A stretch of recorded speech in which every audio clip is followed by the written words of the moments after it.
to see you for another edition of Show After the Show. We get to know the people that make this community so great. Allie Bragdon is along with us with Oasis of Hope, which is a child placement agency, fairly new. She's spending time with us today. You'll get to know about Oasis of Hope in just a moment, but I've got to know, you grew up in the Navy because of your dad, so you were all over the place, from Florida to California and even Virginia.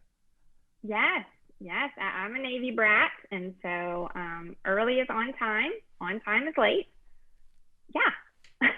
That's a principle not a lot of people know and grasp.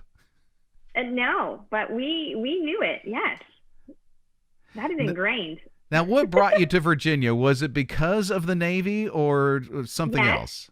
yes. My mom worked civil service as a budget analyst, so she did budgets for naval hospitals. And so she was living in Virginia, and so I came up there, and that's where I met my husband. Yeah, I understand you worked for him.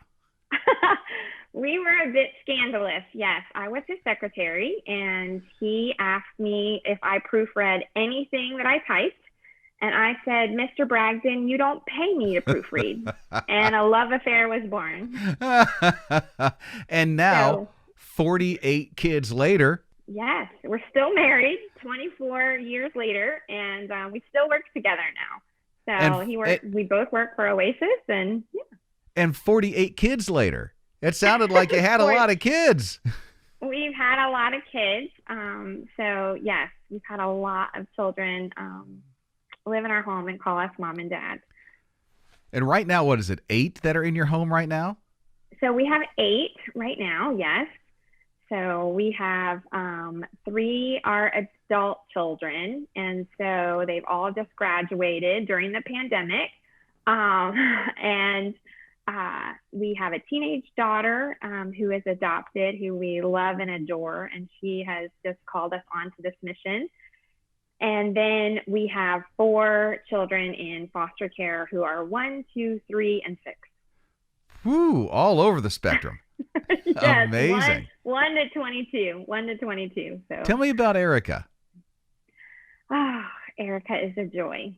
She's an absolute joy. She came to us at 3 months, and at 2.5, close to 2.5, we adopted her after her mom came to us in the parking lot after a visit and said, if I relinquish my rights, would you adopt her? And I said, there would be no greater gift than to call Erica our own. And so her middle name was changed to Grace, and we said, by the grace of God, she was finally ours. And we had prayed and prayed for her, and prayed for her mom, who spent so many years in foster care. And her mom is a dear friend of mine, still to this day. And it's just such a joy. She came to us failure to thrive. And we had to set alarm clocks to remember to feed her and change her. And now she's a star volleyball player. And she is a force to be reckoned with. Oh, I love that. You get to go to all those volleyball games for her. Oh, I am on the front row screaming my head off. That's my girl. And this is now why Oasis of Hope even exists, because you really want to help out families and get kids in foster care. Yes, absolutely. South Carolina has an urgent need for foster parents. We need over 1,000 homes. We have about 1,600 to 1,800 children in South Carolina who are, in non-home situations. So they're in group homes or institutions, and what they need is they need a family. They need a mom and a dad, or a mom or a dad. Just they need love. They need someone who at night is going to tuck them into bed and tell them what they're worth and celebrate their birthday. And the great thing is that we have the opportunity to tell them who Jesus Christ is to us. And that's where the eternal difference comes in. We get to make an eternal difference in the life of these kids. I heard that orphans is such a huge crisis in America right now. It is. We like to call them foster children, and I understand, some people really don't like the word orphan, and I get it. But it is a crisis. So whether you call them orphans or you call them foster children or children in foster care, we have a crisis in America. There's 500,000 kids in foster care across our country, and they need homes. They need loving parents. And a lot of times you have the opportunity. I mean, obviously, we've had 48 children and we only have 8. So there's a gap, right? We can do the subtraction. And so we've returned lots of children home, and we've seen lots of families reunified, and we've seen lots of success stories. And so we need those families to step up and say, I'll stand in the gap for this child. I will give them safe haven. I will show them the love of Jesus Christ for this time, for the time that God has appointed. Yeah, it's neat when families realize they really are called to be foster families. For sure. Yeah, no, it's absolutely a calling. One of the things I hear all the time is I could not foster because I would get too attached. And if that's you, that's God's calling. I want you to get attached. I always tell parents, if it's a hard goodbye, it's a good goodbye. Yeah. You've done a great job. You have done well. So we need people who are willing to get attached. These children need attachment. They need love.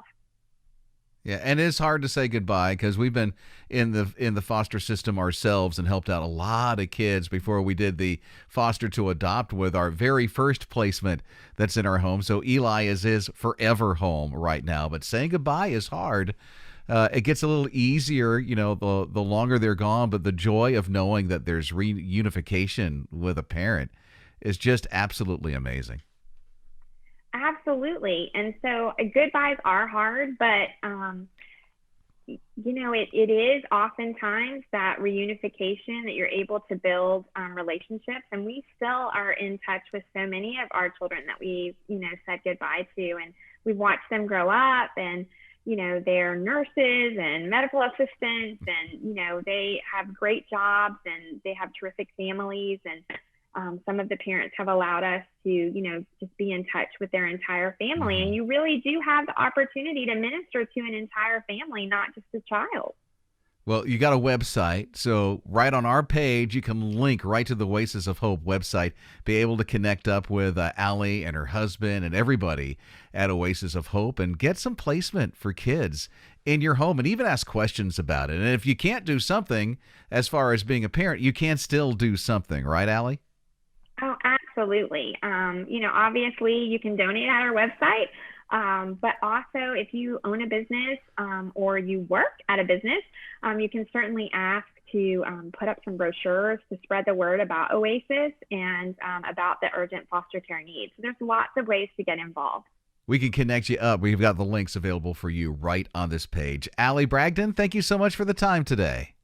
Thank you. We'll see you again for another edition of Show After the Show really soon.